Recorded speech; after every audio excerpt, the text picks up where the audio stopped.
Hey guys, itong video na to, siya si Sam.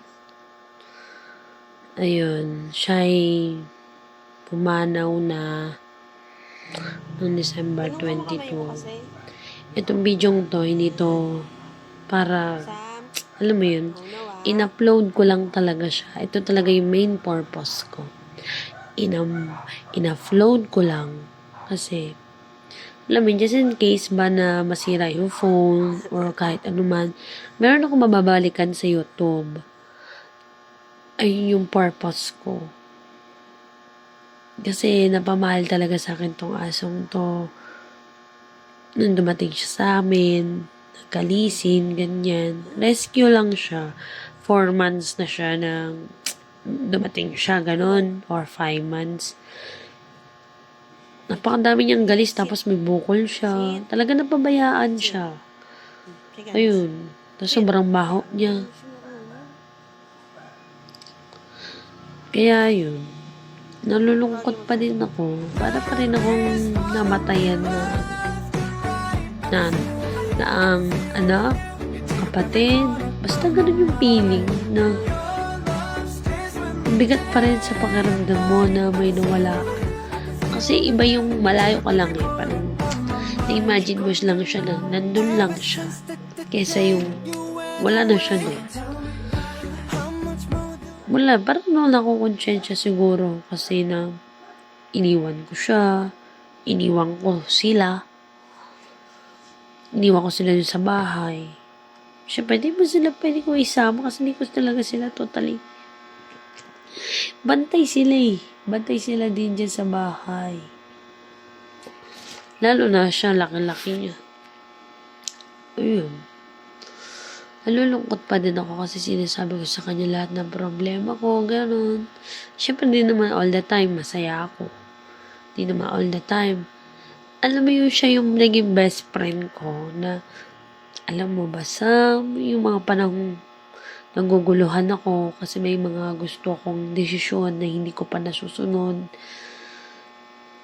Alam mo ba, Sam, ganyan. Nagsasabi ako sa kanya, alam mo ba, Sam, ganito yung nararamdaman ko, ganun.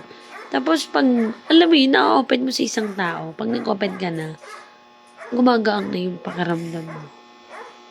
Ayun. Ganyan ko lang siya, inaasar-asar ko lang siya. Pero, ay nako, mahal na mahal ko yan. Kung alam ko lang na magkakaroon siya ng sakit. Tingnan mo, December 9, kami pumunta. December 22, namatay siya. So, last nakita ko na talaga yun. Kami. Naiiyak na naman ako mo eh. Hindi ko alam. Basta napakalungkot ko. Okay na sana. June 2024 mo. Sa dami ng problema ko. Marami kami problemang dumating. Ito yung pinaka masakit.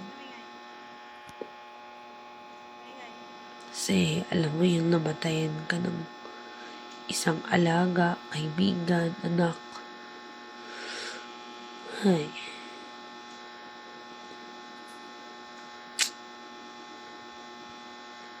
December 27 na ngayon. So, 5 days na siyang nawala. Ayun.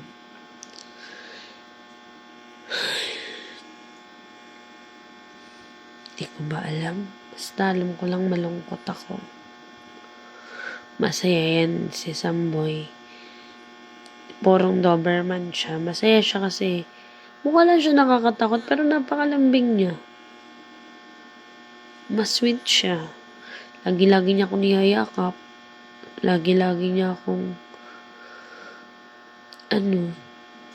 basta gumagaang yung pakiramdam ko. Pag umaalis nga lang ako, galing sa bahay, nararamdaman ko nalulungkot siya, gano'n.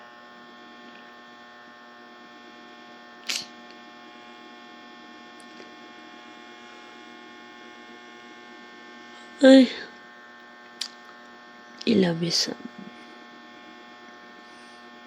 isang aso na hindi ko makakalimutan ulit.